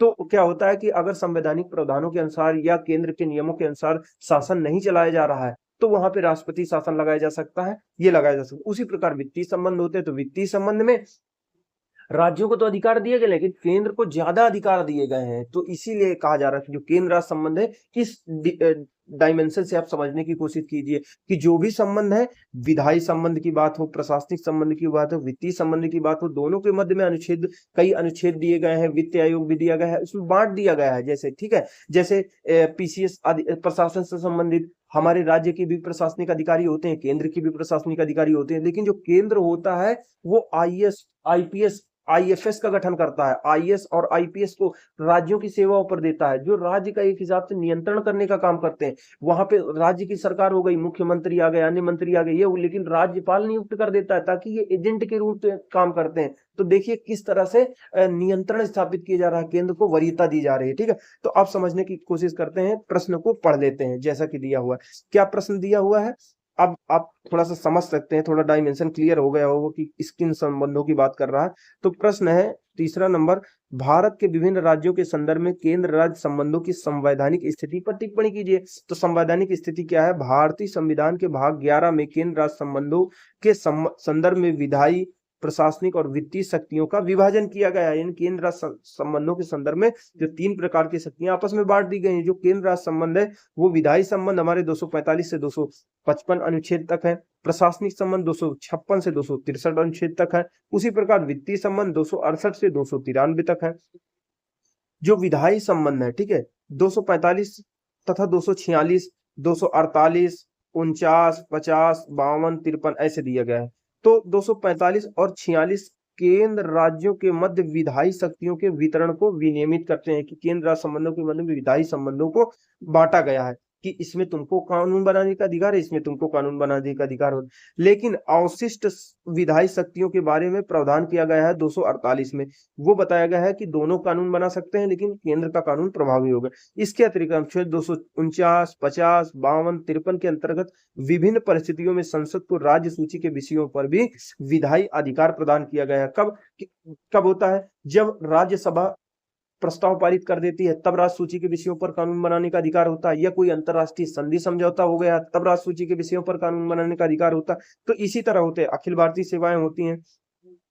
भारतीय संविधान के अनुसूची 7 के तहत विधायी विषयों को 3 सूची में बांट दिया गया है। संघ सूची, राज्य सूची, समवर्ती सूची के अंतर्गत विभाजित कर दिया गया है। तो ये हो गए विधायी संबंध जो अनुच्छेद में दिए गए हैं। फिर आ गए प्रशासनिक संबंध। प्रशासनिक संबंध कैसे होते हैं? इसी प्रकार प्रशासनिक संबंध है। केंद्र और राज्यों के बीच प्रशासनिक संबंधों का वर्णन भाग 11 के अनुच्छेद 256 से 63 तक किया गया है। ठीक है। संविधान में इस सिद्धांत को मान्यता दी गई है कि कार्यपालिका विधायिका की सहविस्तारी होगी। यानी कार्यपालिका जो विधायिका की सहविस्तारी होगी, यानी विधान पालिका की, जैसे जो केंद्र की विधान पालिका होगी, जो विधायिका होगी, ठीक है, वो जो भी कानून बनाएगी तो उस पर प्रशासन करने का अधिकार कार्यपालिका, वहां की कार्यपालिका को होगा। इसी प्रकार से राज्यपाल के संदर्भ में है, राज्य कार्यपालिका के संबंध में है कि जो राज्य की विधायिका होगी वो जो कानून बनाएगी उन पर प्रशासन करने का अधिकार राज्य की कार्यपालिका को होगा। तो यही कहने का मतलब है संविधान में इस सिद्धांत को क्या मान्यता दी गई है कि कार्यपालिका विधान पालिका की सहविस्तारी होगी, अर्थात जिस पर संसद कानून बना सकती है उस विषय पर जो केंद्र की कार्यपालिका है, केंद्र की सरकार होती है, उसका नियंत्रण होगा, और जिस विषय पर राज्य का विधानमंडल कानून बना सकता है उस विषय पर राज्य की कार्यपालिका का नियंत्रण होगा। यानी अपने अपने विषयों पर ये प्रशासन कर सकते हैं, अपने अपने जो विषय होते हैं उन पर प्रशासन कर सकते हैं, लेकिन फिर भी प्रशासन पे राज्यपाल के माध्यम से नियंत्रण करता है। संविधान के प्रावधानों के अनुसार कानून बनाने तब नियंत्रण करेगा, अखिल भारतीय सेवाओं के माध्यम से नियंत्रण करेगा। ये सारी चीजें होती हैं। तो चलिए वित्तीय संबंध ये हो गए, प्रशासनिक संबंध हो गए, अब वित्तीय संबंध हो गए। वित्तीय संबंध अगर बात करें तो इसके लिए वित्त आयोग का तो गठन कर दिया गया है, लेकिन जो मुख्य अधिकार है कर लगाने के सारे वो केंद्र सरकार के पास है, और केंद्र सरकार ही इनको आवंटन करता है धन का। तो वित्तीय संबंधों में भी देखिए अधिकार केंद्र को अधिक दिया गया है। भारतीय संविधान के 11, ये गलत लिखा है, भारतीय संविधान के भाग 11 के अंतर्गत अनुच्छेद 268 से 93 तक संघ तथा राज्यों के मध्य वित्तीय संबंधों के बारे में प्रावधान किया गया है। यह प्रावधान भारतीय शासन अधिनियम 1935 से लिया गया है, किंतु इसमें 2 अंतर है, पहला अंतर और दूसरा अंतर। पहला अंतर क्या है? भारतीय संविधान में कराधान का अवशिष्ट अधिकार संसद को दिया गया है। ठीक है, अवशिष्ट अधिकार यानी कुछ ऐसे विषय होते हैं जिन पर अभी नियम नहीं आता है, लेकिन केंद्र को अधिकार दिया गया है। जो नए कर आएंगे उनमें केंद्र सरकार कानून कर लगा सकता है, जो नए विषय आएंगे, नए मुद्दे आएंगे उन पर कर केंद्र सरकार राज्य सरकार नहीं। द्वितीय वित्त आयोग की स्थापना का प्रावधान भी किया गया है। संघ और राज्यों के मध्य वित्तीय संबंधों की 2 विशेषताएं। क्या विशेषता? संघ और राज्यों के मध्य कराधान की शक्तियों का विभाजन किया गया है, यानी कर लगाने का अधिकार अलग अलग दे दिया गया, लेकिन केंद्र को प्राथमिकता है। संघ और राज्यों के मध्य राजस्व का भी विभाजन किया गया। अतः कहा जा सकता है कि संविधान में केंद्र राज्य संबंध से संबंधित प्रावधान सहकारी संघवाद की अवधारणा को मजबूत करते हैं, लेकिन देश की राष्ट्र की इसमें नहीं दिया है, लेकिन राष्ट्र की एकता अखंडता को संप्रभुता को अक्षुण्ण बनाए रखने के लिए केंद्र को प्राथमिकता दी गई है या वरीयता दी गई है। अगला जो हमारा चौथा नंबर क्वेश्चन है, वैसे इसमें नंबरिंग में थोड़ी सी गलती हो गई है, तो तीसरा क्वेश्चन हमारा ये वाला था और चौथा ये था, तो चलिए तीसरा ही कहेंगे इसको हम। तो जो अगला हमारा तीसरा नंबर क्वेश्चन है सॉरी, उत्तर प्रदेश की में विधानसभा और विधान परिषद की संरचना का उल्लेख कीजिए। तो ये बहुत ही आसान क्वेश्चन जैसा कि देखने में लग रहा होगा, इसमें आपको जो भी जानकारी विधानसभा विधान परिषद के बारे में है आप मेन चीजें समझ के उसको लिख सकते हैं आसानी से। तो संरचना में क्या है कि इनका क्रम क्या है? विधान परिषद उच्च सदन होती है, व्यवहार में इसके पास कम अधिकार होते हैं, विधानसभा के पास ज्यादा अधिकार होते हैं। कार्यकाल वगैरह लिख सकते हैं कि इसका कार्यकाल इतने वर्ष होता है, पहले भी विघटन हो सकता है। इसका कार्यकाल क्या होता है, कितने सदस्य, विधान परिषद का कार्यकाल कितना होता है, विधान परिषद विघटन ही नहीं होता है, इसके कितने सदस्य, जैसे 2/3 सदस्य होते हैं, 1/3 सदस्य, 2/3 सदस्य, 1/3 सदस्य, इसके 1/3 सदस्य प्रत्येक दूसरे वर्ष रिटायर्ड होते हैं, उनके जगह में दूसरे आ जाते हैं। कार्यकाल इसका 6 वर्ष का होता है। यहाँ पे प्रत्येक सदस्य का विधानसभा में भी ऐसे होते हैं 5 वर्ष का कार्यकाल होता है। ये इसका कभी विघटन नहीं होता है, इसका विघटन हो जाता है। इसका जो चुनाव होता है प्रत्यक्ष चुनाव होता है, सदस्य जनता द्वारा प्रत्यक्ष रूप से चुने जाते हैं। ये क्या होते हैं, इसमें अलग अलग तरीके से होते हैं। कैसे क्या होते हैं, जो विधान परिषद के 100 सदस्य होते हैं और विधानसभा के 403 सदस्य होते हैं, जनता द्वारा प्रत्यक्ष रूप से निर्वाचित होते हैं। और ये क्या होते हैं, कैसे निर्वाचित होते हैं, इसके 1/3 सदस्य 1/3 सदस्य 1/12 1/12 1/6, इसके जो 1/3 1/3 सदस्य विधानसभा निर्वाचन क्षेत्र से चुने जाते हैं। ठीक है, यानी विधानसभा के निर्वाचन क्षेत्र से ही 1/3 चुन लिए जाते हैं। फिर स्थानीय निकाय के निर्वाचन क्षेत्र से 1/3 चुने जाते हैं। शिक्षक निर्वाचन क्षेत्र से 1/12 1/12 स्नातक निर्वाचन क्षेत्र से, और 1/6 जो राज्यपाल द्वारा मनोनीत किए जाते हैं। तो ये इसका संरचना हो गई। ठीक है, और इसका क्या होता है और ये सारी चीजें होती हैं, तो इसके बारे में हम समझ लेते हैं। चलिए आसान सा क्वेश्चन है, इसको पढ़ लेते हैं। भारतीय संविधान द्वारा प्रत्येक राज्य में एक विधानमंडल की व्यवस्था की गई है। अनुच्छेद 168 से 212 तक भाग 6 में राज्य विधानमंडल के कार्यों और उसकी संरचना का विवरण दिया गया है। यानी ये कह रहा है कार्यों और संरचना का विवरण भाग 6 में अनुच्छेद 168 से 212 तक दिया गया है। लेकिन यहाँ पे संरचना केवल पूछ रहा है, तो कोशिश ये करिए कि मेंस में जब भी आपसे जो चीज पूछा जाए वही लिखना है। जब वो चीज नहीं आ रही तब दाएं बाएं की चीजें लिखने की कोशिश करना है। तो संरचना का विवरण है, यानी उत्तर प्रदेश का विधान जो मंडल है उसमें क्या क्या आता है। विधानमंडल में राज्यपाल, विधानसभा और विधान परिषद आते हैं। उत्तर प्रदेश के विधानमंडल में ये तीनों अंग आते हैं। देखिए यहाँ पे लिखा हुआ है, उत्तर प्रदेश का जो विधानमंडल है यानी विधायिका है, उसमें राज्यपाल, विधान परिषद, विधानसभा आता है। ठीक है, उत्तर प्रदेश राज्य विधानमंडल द्विसदनात्मक है। ये कब 1935 से ही है। उत्तर प्रदेश का राज्य विधानमंडल जो है वो द्विसदनात्मक है। भारत सरकार अधिनियम 1935 के तहत पहली बार संयुक्त प्रांत में द्विसदनीय विधानमंडल का गठन किया गया था। इसका कार्यकाल कितना होता है, इस सब संरचना के अंतर्गत आते हैं कि इसका 1935 से ही ये क्या कहते हैं द्विसदनीय विधानमंडल है। कार्यकाल 5 वर्ष का होता है। 5 वर्ष से पूर्व भी विधानसभा को राज्यपाल द्वारा भंग किया जा सकता है। अगर विधान परिषद की बात करें तो ये उच्च सदन होता है, लेकिन व्यवहारिक रूप से अगर देखा जाए तो ये एक दुर्बल सदन होता है। इसके सदस्यों का चुनाव अप्रत्यक्ष रूप से होता है। ये देखिए संरचना की और सारी चीजें देखिए हुए हैं कि राज्य है, राज्य का शासन में कार्यपालिका, विधायिका, न्यायपालिका है, विधायिका में राज्यपाल, ये सब चीजें आती हैं। इनका चुनाव ऐसे होता है।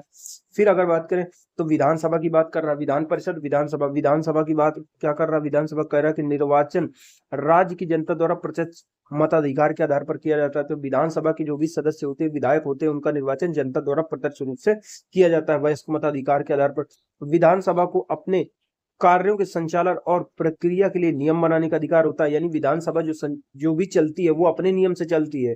ठीक है, ये संप्रभु इसीलिए माना जाता है कि अपने नियम खुद बनाती है, जिसका उद्देश्य क्या होता है, सदन की कार्यवाही सुचारू रूप से, यानी सदन की कार्यवाही को सुचारू रूप से संचालन करने के लिए ये अपने संचालन और प्रक्रिया से संबंधित विधानसभा स्वयं नियम बना देती है। वर्तमान में इसके सदस्यों की संख्या 403 है। पहले क्या था, एक सदस्य आंग्ल भारतीय समुदाय का भी मनोनीत किया जाता था, लेकिन अब नहीं किया जाता।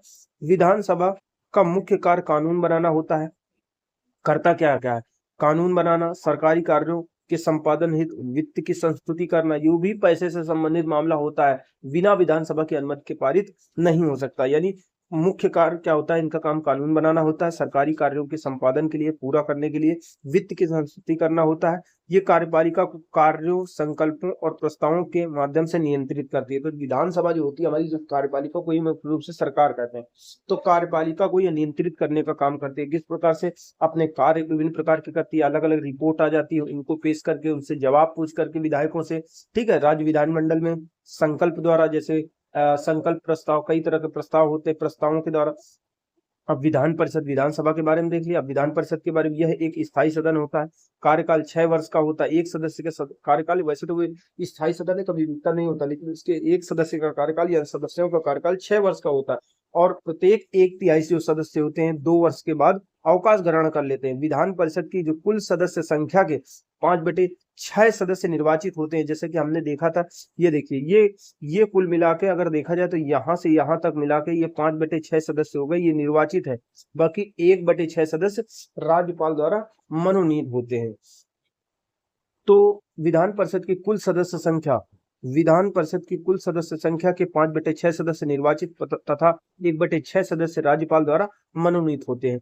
विधान परिषद की बैठक वर्ष में 2 बार अवश्य होनी चाहिए। यानी विधान परिषद की जो बैठक होती है वो 6 महीने का से अधिक का अंतर 2 बैठकों के बीच में नहीं होना चाहिए, और साल में 2 बैठकें तो अवश्य होनी चाहिए। तो विधान परिषद की बैठक वर्ष में 2 बार अवश्य होनी चाहिए और 2 बैठकों के बीच में 6 माह से अधिक का अंतराल नहीं होना चाहिए। विधान परिषद को विलंबनकारी सदन भी कहते हैं।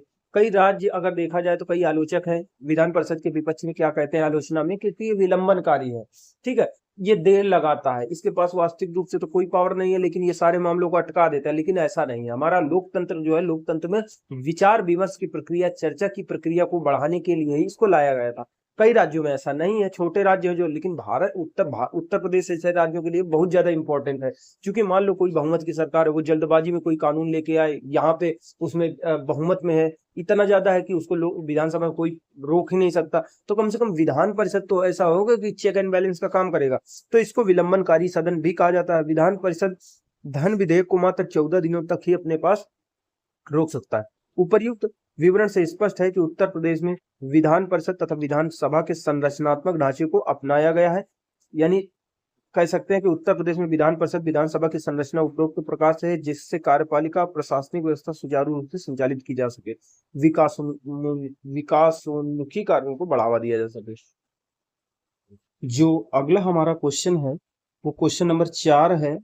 क्या कहता है, भारतीय संविधान में राज्यों के राज्यपालों की भूमिका, उसके कृत्यों का जो प्रतिपादन हुआ है उसके आधार पर राज्यपाल की शक्तियों की व्याख्या करना है। यानी मुख्य रूप से क्वेश्चन कह रहा है राज्यपाल की शक्तियां बताएं। राज्यपाल की भूमिका भी महत्वपूर्ण होती है, उसके कृत्य भी महत्वपूर्ण होते हैं। भूमिका का मतलब होता है राज्यपाल क्या भूमिका निभाता है। तो अगर इसको आसान भाषा में समझें तो राज्यपाल का जो ये क्वेश्चन पूछ रहा है राज्यपाल की शक्तियों के बारे में ही पूछ रहा है, लेकिन कह रहा है भूमिका क्या होती है, कृत्य क्या होते हैं। तो भूमिका ये महत्वपूर्ण भूमिका निभाता है। ये सरकार बनाने में महत्वपूर्ण भूमिका निभाता है। मुख्यमंत्री का चयन करता है जो बहुमत प्राप्त दल का नेता होता है। मंत्रियों की नियुक्ति करता है, उनको शपथ दिलवाता है। जब किसी दल को बहुमत प्राप्त नहीं होता है तो किसी दल को बहुमत सिद्ध करने के लिए बुला सकता है, ये अपने विवेक के अनुसार कर सकता है। इसको कब क्या कहते हैं, राज्यपाल को, राष्ट्रपति को ये सूचना देती है कि राज्य का शासन राष्ट्रपति के जो केंद्र के प्रावधानों के अनुसार, ये संविधान के प्रावधानों के अनुसार नहीं चलाया जा रहा है। उसके लिए क्या कर सकता है, ये राष्ट्रपति से अनुरोध कर सकता है कि राज्य में राष्ट्रपति शासन लगाओ। यानी राष्ट्रपति शासन लगाने का भी इसके पास, अनुरोध भेजने का भी इसके पास क्या कहते हैं विधायी अधिकार होता है, इसकी भूमिका निभाता है। फिर कोई विधेयक को राष्ट्रपति के विवेकाधीन, यानी राष्ट्रपति को विचार करने के लिए अपने पास आरक्षित रखने का अधिकार भी इसको होता है। और कई सारे ये काम करता है, जैसे क्षमा देने का अधिकार होता है, क्षमा शक्ति का अधिकार होता है। यानी विधानमंडल, जो राज्य विधानमंडल होते हैं, राज्य के कानून होते हैं, उनसे संबंधित जो भी सजाएं होती हैं उनमें ये माफी दे सकता है, मृत्यु दंड में माफी नहीं दे सकता है। विधायी शक्तियों में महत्वपूर्ण भूमिका निभाता है। बजट को सदन में पेश करवाता है, जो विभिन्न विभाग अपनी रिपोर्ट भेजते हैं उनको रखवाता है। जैसे राज्य का महिला आयोग हो गया और अनुसूचित जाति आयोग हो गए, जितने भी आयोग हैं राज्य से संबंधित हो गए, उनको कहाँ पे, सभा की पटल पर रखवाता है। तो ये सारे काम करता है, यानी इसके कार्य से संबंधित हैं। जैसे कि अगर देखा जाए तो कौन कौन से कार्य हैं, मुख्य बॉडी क्या है, कार्यपालिका संबंधी क्या कार्य होते हैं, विधायी शक्तियों से संबंधित क्या कार्य होते हैं, अध्यादेश जारी करने की शक्ति होती है। अध्यादेश का होता है कि जब भी कभी तत्काल कानून की आवश्यकता हो, लेकिन जो विधानसभा हो, विधान परिषद सेशन में ना हो, सत्र में ना हो, तो क्या कहते हैं, जो विधानसभा हो, विधान परिषद हो, वो सत्र में ना हो, तो क्या कर सकता है, जो कानून अध्यादेश जारी कर सकता है। और इस अध्यादेश की जो क्षमता होती है, जो प्रभाव होता है, वो कानून के समान ही होता है। ठीक, न्याय शक्ति होती है, क्षमा करने की शक्ति होती है, मृत्युदंड क्षमा करने की शक्ति नहीं होती है। और उसको क्या कहते हैं, मृत्युदंड को क्षमा नहीं कर सकता है, मृत्युदंड को उसमें बदल सकता है, उसको क्या कहते हैं, आजीवन कारावास में बदल सकता है। ठीक है, लेकिन क्षमा नहीं कर सकता पूरी तरीके से। ठीक है, और उसके बाद क्या होता है कि उसको कोर्ट मार्शल यानी सैन्य न्यायालय द्वारा दी गई सजा को माफ करने का अधिकार नहीं होता, लेकिन राष्ट्रपति को उसको वित्तीय शक्तियां होती हैं, इसके पास भी ये सारी शक्तियां दी गई। तो चलिए हम इसके बारे में पढ़ते हैं जो किताब में दिया गया। भारतीय संविधान में संघ के शासन के समान ही, भारतीय संविधान में संघ के शासन के समान ही राज्यों में भी संसदीय शासन प्रणाली को अपनाया गया है। जिस प्रकार से केंद्र में संसदीय शासन प्रणाली अपनाई गई है, वैसे राज्य में भी संसदीय शासन प्रणाली अपनाई गई है। राज्यपाल राज्य का प्रथम नागरिक होता है। राज्य कार्यपालिका का संवैधानिक प्रमुख होता है। राज्य के सभी कार्य उसी के नाम से किए जाते हैं। राज्यपाल को सहायता और सलाह देने के लिए एक मंत्रिपरिषद होती है। ठीक है। भारतीय संविधान के भाग 6 के अंतर्गत अनुच्छेद जो 153 से लेकर 162 तक है, वो राज्यपाल की नियुक्ति से लेकर उसकी शक्तियां और कर्तव्यों के बारे में प्रावधान करते हैं। यानी भारतीय संविधान के भाग 6 के अनुच्छेद 153 से लेकर 162 तक राज्यपाल की नियुक्ति से लेकर उसकी शक्तियां, कर्तव्य सभी के बारे में बताया गया है। राज्यपाल की शक्तियां और कार्य क्या क्या होते हैं? तो राज्यपाल के कार्य और शक्तियों को निम्न प्रकार से देखा जा सकता है। राज्यपाल की शक्तियां, राज्यपाल की कार्यपालिका शक्तियां, विधायी शक्तियां यानी कार्यपालिका से संबंधित क्या शक्ति होती हैं, विधायी शक्तियां, अध्यादेश जारी करने संबंधी शक्तियां, वित्तीय शक्तियां क्या होती हैं, न्यायिक शक्तियां क्या होती हैं, ये सारी शक्तियां होती हैं। उनको एक एक करके हम देखते हैं। तो कार्यपालिका संबंधी शक्तियां क्या होती हैं? तो कार्यपालिका होती है उस पर नियंत्रण रखने का काम करता है। अनुच्छेद 154 के अनुसार राज्य की कार्यपालिका शक्ति राज्यपाल में निहित होती है। जितनी भी राज्य की कार्यपालिका संबंधी शक्ति होती है राज्यपाल में नियुक्त होती है और इसका प्रयोग संविधान के प्रावधानों के अनुसार या अपने अधीनस्थ अधिकारियों द्वारा करेगा। यानी राज्य की समस्त कार्यपालिका शक्ति राज्यपाल में नियुक्त होती है, वह इन शक्तियों का प्रयोग मंत्रिपरिषद की सलाह के अनुसार काम करता है। ये कार्यपालिका शक्तियां होती है। राज्यपाल जो होता है वो मुख्यमंत्री की नियुक्ति करता है और मुख्यमंत्री के सलाह पर अन्य मंत्रियों की नियुक्ति करते हैं। ये भी यानी कार्यपालिका जो गठन होता है वो भी तो इसकी शक्ति के अंतर्गत आता है। राज्य सूची के विषय पर राज्यपाल संपूर्ण अधिकार रखता है। समवर्ती सूची में भी इसका अधिकार तब तक होता है जब तक संसद द्वारा बनाए गए किसी कानून से इसका विरोध नहीं होता है। यानी राज्यपाल की शक्तियों के बारे में बताया गया। विधायी शक्तियां क्या है? संविधान के अनुच्छेद 174 के अनुसार राज्यपाल द्वारा विधानमंडल के एक या दोनों सदनों का समय समय पर अधिवेशन बुलाना, ठीक है, उसका सत्रावसान कर सकता है। इसके अतिरिक्त विधानसभा का विघटन भी कर सकता है। यानी जब विधानसभा को, जब कार्यपालिका को बहुमत प्राप्त नहीं होता है तब विधानसभा का विघटन भी कर सकता है, या फिर जब मुख्यमंत्री कहेगा तब विघटन कर सकता है, या फिर जब राष्ट्रपति शासन लगाएगा तब विधानसभा का विघटन कर सकता है। और ये क्या कर सकता है? विधानमंडल के एक सदन, चाहे विधानसभा का हो विधान परिषद को, इनका अधिवेशन बुला सकता है सदस्य समय समय पर, सत्र आहूत कर सकता है और सत्रावसान कर सकता है। ठीक है, ये सारी चीज कर सकता है। अध्यादेश जारी करने का शक्ति होती है, राज्यपाल के पास ही अध्यादेश जारी करने की शक्ति होती है, लेकिन यह अध्यादेश अपनी विवेक के आधार पर नहीं कर सकता है, बल्कि जो मुख्यमंत्री होता है वो सलाह देता है तब अध्यादेश लेके आते हैं। तो अनुच्छेद 213 के तहत राज्यपाल को अध्यादेश जारी करने की शक्ति दी गई है। राज्यपाल इस शक्ति का प्रयोग उस समय करता है जब विधानमंडल के दोनों सदन सत्र में नहीं होते और मुख्यमंत्री क्या होता है या मंत्रिपरिषद उसको ऐसा करने के लिए सलाह देता है। वित्तीय शक्तियों के अंतर्गत क्या होता है कि जो प्रत्येक वित्तीय वर्ष के प्रारंभ में वित्त मंत्री द्वारा वार्षिक आय व्यय का अनुमान यानी बजट विधानमंडल के समक्ष रखवाता है। राज्यपाल ही वित्त मंत्री से, जो राज्य का वित्त मंत्री होता है, उससे जो वार्षिक वित्तीय विवरण होता है वो या बजट होता है विधानमंडल के समक्ष रखवाता है। न्यायिक शक्तियों के अंतर्गत क्या होता है? जो सैन्य न्यायालय होता है उसके द्वारा दी गई सजा को माफ नहीं कर सकता, लेकिन सारी सजाओं को जो राज्य से संबंधित जो कानून होंगे उनके अंतर्गत जो भी सजा दी गई है उसको माफ कर सकता है। उन विषयों से संबंधित किसी विधि के विरुद्ध जिन पर राज्य कार्यपालिका शक्ति का विस्तार होता है, किए गए किसी अपराध के लिए दोष सिद्ध किए गए किसी व्यक्ति के दंड को क्षमा कर सकता है, यानी पूरी तरह माफ कर सकता है। राज्य के अधीन कोई कानून है उसके अधीन किसी ने उल्लंघन किया है तो उसको माफ कर सकता है, प्रविलंबन कर सकता है यानी थोड़ा सा उसमें लेट कर सकता है, पूरी तरह विराम लगा सकता है, परिहार कर सकता है, निलंबन कर सकता है, लघुकरण हल्का कर सकता है। साथ ही राज्यपाल को कुछ विवेकाधीन शक्तियां भी प्राप्त होती हैं जो वह मंत्रिपरिषद के परामर्श के बिना भी कर सकता है। यानी ये पूरी शक्तियां जो है मंत्रिपरिषद, जैसे न्यायिक शक्ति हो गई, वित्तीय शक्तियां हो गई, अध्यादेश जारी करने की शक्ति, वित्तीय शक्तियां, विधायी शक्तियां, इसके अतिरिक्त कुछ क्या होते हैं? विवेकाधीन शक्तियां भी होती है। विवेकाधीन शक्तियों में क्या आता है? सबसे पहले होते हैं राष्ट्रपति को ये संदेश भेजना कि राज्य का शासन संविधान के प्रावधानों के अनुसार नहीं चलाया जा रहा है, यहाँ राष्ट्रपति शासन लगाओ। किसी दल को बहुमत प्राप्त नहीं है तो किस दल को बहुमत सिद्ध करने के लिए बुलाया गया, राज्यपाल के विवेक पर निर्भर करेगा। ठीक है, कोई विधेयक राज्य विधानमंडल से पारित होकर आया है उसको राष्ट्रपति के विवेकाधीन या विचारार्थ आरक्षित करके रखना है कि नहीं रखना, ये राज्यपाल ही नियत करता है, इसमें मंत्रिपरिषद नहीं सलाह देती है। अतः स्पष्ट है कि भारतीय संविधान में राज्यपालों की भूमिका तथा उनके कार्य काफी महत्वपूर्ण है, जो राज्य की संवैधानिक व्यवस्था के संचालन में महत्वपूर्ण भूमिका निभाते हैं। जो अगला हमारा 5 नंबर क्वेश्चन है वो क्या कह रहा है, उत्तर प्रदेश में लागू शासन प्रणाली की व्याख्या कीजिए। उत्तर प्रदेश में लागू शासन प्रणाली की व्याख्या कीजिए। तो ये बहुत ही आसान क्वेश्चन समझ में आ रहा है। शासन प्रणाली की बात कर रहा है, तो शासन प्रणाली कैसे करना है कि हमारे यहाँ कौन सी शासन प्रणाली है, संसदीय शासन प्रणाली लागू है। जिस प्रकार से केंद्र में हमारे संसदीय शासन प्रणाली लागू है, वैसे राज्य में भी हमारे संसदीय शासन प्रणाली है। जहाँ पे जैसे केंद्र में क्या होता है, राष्ट्रपति होता है, राज्यसभा होती है और लोकसभा होती है। राष्ट्रपति होता है, राज्यसभा, लोकसभा होती है, ठीक है, संघीय शासन प्रणाली में। उसी प्रकार से उत्तर प्रदेश की प्रशासनिक व्यवस्था में, शासन प्रणाली में हमारे क्या होता है, संसदीय प्रणाली लागू है और इसमें राज्यपाल, विधानसभा, विधान परिषद होते हैं। और इसमें क्या होता है, कार्यपालिका, अगर बात करें तो शासन प्रणाली के अंतर्गत ही क्या क्या आता है, कार्यपालिका, कार्यपालिका, विधायिका, न्यायपालिका आता है।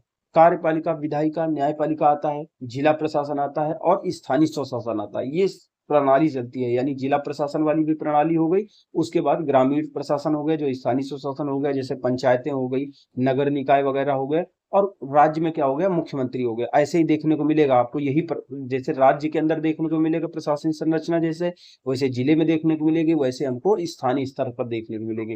राज्य स्तर पर क्या होगा, राज्य स्तर पर क्या होगा, अगर देखा जाए तो राज्य स्तर पर जैसे बात करें तो एक होगा, यानी प्रशासन प्रणाली या शासन प्रणाली की बात करें, उत्तर प्रदेश की जो शासन प्रणाली के बारे में बताना है, ठीक है।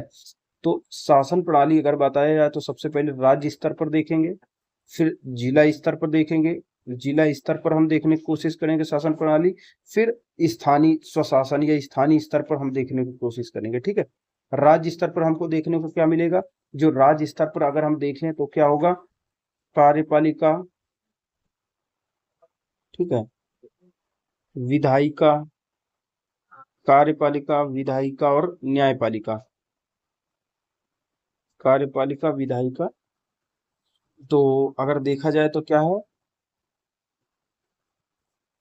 राज्य स्तर पर, राज्य स्तर पर देखा जाए तो कार्यपालिका, विधायिका, न्यायपालिका होती है। उसी प्रकार से जिला स्तर पर क्या होता है, जिला स्तर पर जिला अधिकारी होता है। स्थानीय स्तर पर हम ग्रामीण और शहरी स्थानीय निकाय, स्थानीय प्रशासन प्रणाली की बात करेंगे। तो इसी प्रकार से हम व्याख्या करने की कोशिश करेंगे। प्रश्न में देखते हैं क्या दिया है। प्रश्न में सबसे पहले फोकस किया हुआ है इसी राज्य स्तर वाले में, लेकिन यहाँ जिला स्तर और स्थानीय स्तर पर भी चीजें होती हैं, ठीक है। तो प्रश्न में क्या दिया हुआ है उसको समझने की कोशिश करते हैं, जो हमारी किताब में दिया हुआ है। भारतीय संविधान के अंतर्गत उत्तर प्रदेश में एक राज्यपाल तथा द्विसदनी विधानमंडल है। यानी उत्तर प्रदेश की शासन प्रणाली, जैसे कि इसको इसको प्रश्न को ऐसे उत्तर को शुरुआत कर सकते हैं, केंद्र की द्विसदनी या केंद्र की संसदीय प्रणाली, संसदीय शासन प्रणाली के समान प्रदेश में भी हमारे संसदीय शासन प्रणाली लागू है। राष्ट्रपति की तरह यहाँ पे राज्यपाल, राज्यसभा और लोकसभा की तरह यहाँ पे भी विधानसभा, विधान परिषद है, ठीक है। विधानमंडल हमारे यहाँ का जो है द्विसदनी है, एक सदन विधानसभा तो दूसरा सदन विधान परिषद कहलाता है। राज्य में एक उच्च न्यायालय भी है, देखो उच्च न्यायालय की भी बात कर रहा है, लेकिन ये थोड़ा थोड़ा बात कर रहा है। राज्य की कार्यपालिका शक्ति राज्यपाल में नियुक्त होती है और वह उसका प्रयोग संविधान के अनुसार स्वयं कर सकता है, अपने विवेक के अनुसार, या फिर अपने अधीनस्थ अधिकारियों या मंत्रिपरिषद की सलाह से करता है। राज्यपाल को उसके कार्य संचालन में सहायता और मंत्रणा देने के लिए मुख्यमंत्री की अध्यक्षता में एक मंत्रिपरिषद नियुक्त होती है।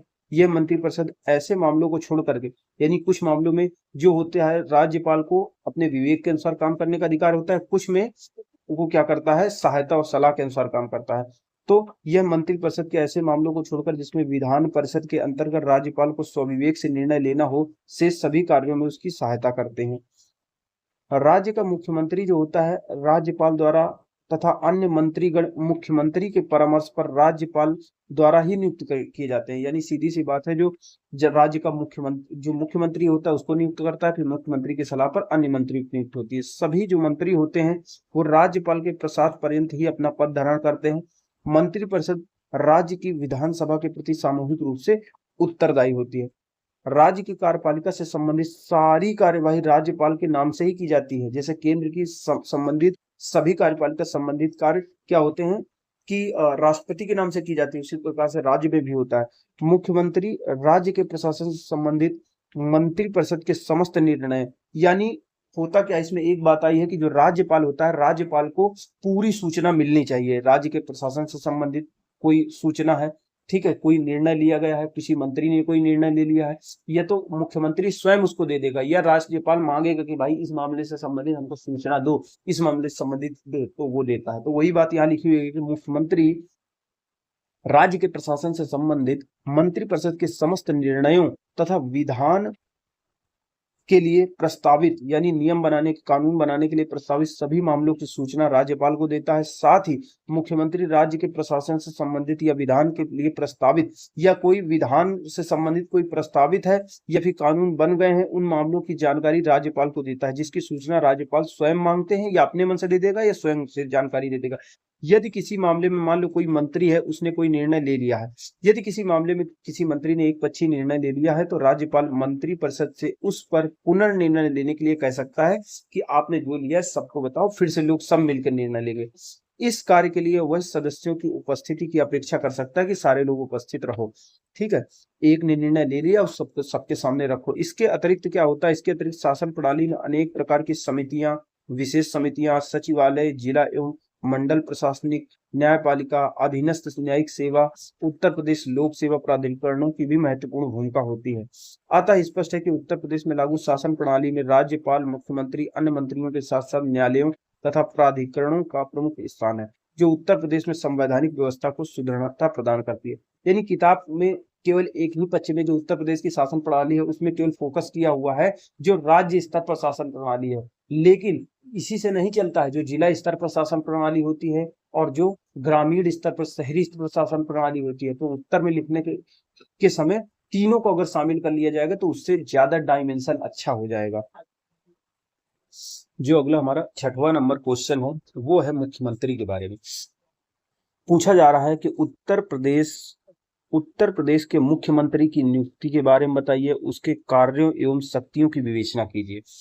तो हम जानते हैं कि राज्य में मुख्यमंत्री का पद महत्वपूर्ण पद होता है। अभी राज्यपाल के बारे में पद पढ़ के आए, तो राज्यपाल की कुछ विवेकाधीन शक्तियां होती हैं, यानी कुछ, लेकिन ज्यादातर जो कार्य करता है वो मंत्रिपरिषद की सलाह पर ही काम करता है। और मंत्रिपरिषद का प्रमुख कौन होता है राज्य में, वो मुख्यमंत्री होता है। मुख्यमंत्री ही देता है उसको सलाह कि राज्यपाल तुमको ये करने हैं, राज्यपाल साहब आपको इस मंत्री का चुनाव करना है, राज्यपाल साहब इस मंत्री को हटा के इस मंत्री को नियुक्त करना है, ठीक है। जो मंत्रिपरिषद की बैठक होगी उसकी भी अध्यक्षता करेगा, किसी मंत्री को विभाग कौन सा देना है ये तय करेगा, ठीक है। अगर राज्यपाल कोई बात मांगता है, कोई सूचना मांगता है तो उसको देता है, या फिर पहले से उसको दिया रहता है, ठीक है।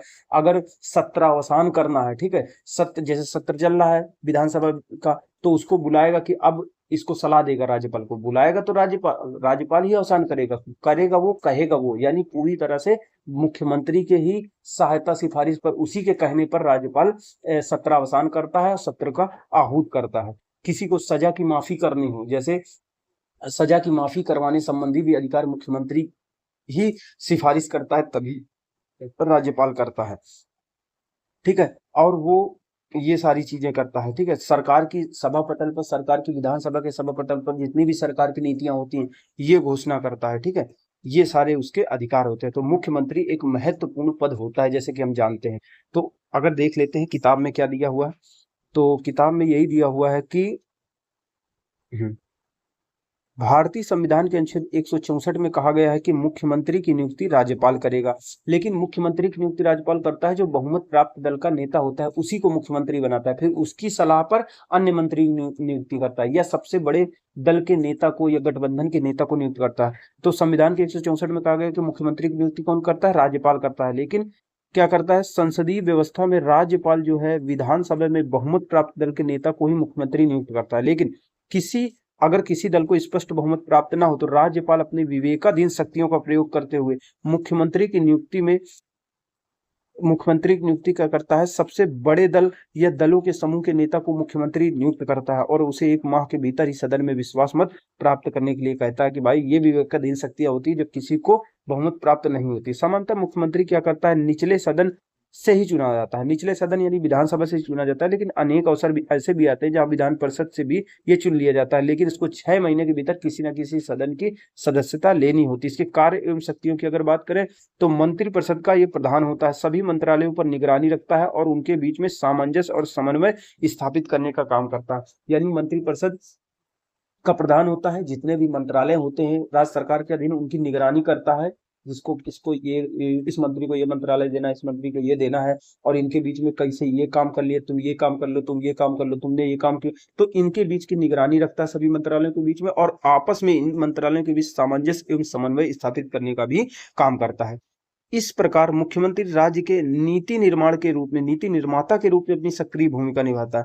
मंत्रिपरिषद के संबंध में इसका क्या अधिकार होते हैं, क्या शक्तियां होती है, तो ये मंत्रियों को विभागों का वितरण करता है, उनमें फेरबदल भी कर सकता है, किसी भी मंत्री से उसका त्याग पत्र ले सकता है, राज्यपाल को सलाह देकर उसके बर्खास्त करवा सकता है, मंत्रिपरिषद की बैठकों की अध्यक्षता करता है। राज्यपाल के संबंध में राज्यपाल ये तो सूचना मांगे या फिर अपनी तरफ से सूचना दे सकता है। यानी मुख्यमंत्री का कर्तव्य होता है कि राज्यों के प्रशासन से संबंधित या विधान विषयक, राज्य का प्रशासन में कोई भी चीज चल रही है या कानून बनाने से संबंधित कोई काम हो रहा है, यानी राज्य के प्रशासन से संबंधित या विधान विषयक प्रस्तावों संबंधित मंत्रिपरिषद के सभी निर्णय राज्यपाल को सूचित किया जाता है। ये दायित्व है, पहली बात तो उसका कर्तव्य होता है, दायित्व होता है, लेकिन इससे संबंधित जो जानकारी राज्यपाल मांग रहा है वो भी दे, अपनी तरफ से दे, और राज्यपाल मांगे तब भी दे। फिर अगर जिस किसी विषय पर मान लो किसी मंत्री ने कोई निर्णय ले लिया है, निश्चय कर लिया है, किंतु मंत्रिपरिषद ने उस पर विचार नहीं किया है, तो राज्यपाल अपेक्षा कर सकता है कि उसको मंत्रिपरिषद के समक्ष रखो, विचार करो और आपस में मिलजुल कर उससे निर्णय लो। 163 के तहत क्या है, मंत्रिपरिषद द्वारा राज्यपाल को सहायता और सलाह प्रदान की जाती है। यानी कि सीधी सी बात है, जिस प्रकार से राष्ट्रपति मंत्रिपरिषद के अनुसार सलाह के अनुसार काम करता है, वैसे राज्यपाल भी करता है। विधानमंडल के संबंध में क्या पावर, क्या भूमिका होती है, तो विधानमंडल में जो द्विसदनीय होता है, जो एक सदनीय होता है, तो विधानसभा का सत्र बुलाना, सत्र अवसान करने के संदर्भ में राज्यपाल को सलाह देता है। ठीक है, किसी भी समय विधानसभा को विघटित करने की सिफारिश कर सकता है राज्यपाल से, फिर राज्यसभा करता है। सभा पटल पर सरकार की सभी नीतियों की घोषणा करने का काम करता है। अन्य शक्तियां और कार्य क्या होते हैं, यह राज्य सरकार का मुख्य प्रवक्ता होता है। आपातकाल के दौरान मान लो किसी वजह से आपातकाल लग गया तो राजनीतिक स्तर पर मुख्य प्रबंधक होता है। मान लो कोई आपातकाल लग गया, आपदा लग गया, तो ये फिर मेन राजनीतिक मुख्य प्रबंधक होता है, मेन अधिकारी बन जाता है काम करने वाला। तो मुख्यमंत्री योजना बोर्ड का भी अध्यक्ष होता है, राज्य योजना बोर्ड का अध्यक्ष होता है, राज्य सरकार का मुख्य प्रवक्ता होता है, आपातकाल के दौरान राजनीतिक स्तर पर मुख्य प्रबंधक होता है। वह संबंधित क्षेत्रीय परिषद, एक होती है क्षेत्रीय परिषद, तो क्रमवार उपाध्यक्ष के रूप में काम करता है, 1 साल के लिए उपाध्यक्ष चुना जाता है। इस तरह मुख्यमंत्री राज्य प्रशासन में महत्वपूर्ण और एवं अहम भूमिका निभाता है। हालांकि राज्यपाल का जो विवेकाधीन शक्तियां होती है राज्य प्रशासन में, राज्यपाल की जो कुछ विवेकाधीन शक्तियां हैं वो राज्य प्रशासन में मुख्यमंत्री की कुछ शक्तियों, प्राधिकार और प्रमुख प्रतिष्ठा स्थिति पर कटौती करती हैं। जो अगला हमारा 7वां नंबर क्वेश्चन है वो क्या है, उत्तर प्रदेश के संदर्भ में मंत्रिपरिषद एवं मंत्रिमंडल के बीच अंतर को समझाइए। यानी मंत्रिपरिषद और मंत्रिमंडल के बारे में बताया, तो हम समझ सकते हैं, थोड़ा सा कहानी के रूप में समझ लेते हैं।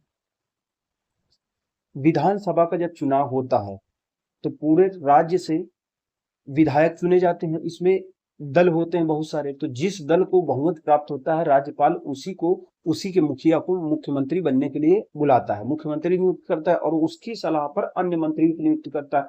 तो ये जो मुख्यमंत्री और अन्य मंत्री मिल करके जिस परिषद का गठन करते हैं उसी को कहते हैं मंत्रिपरिषद।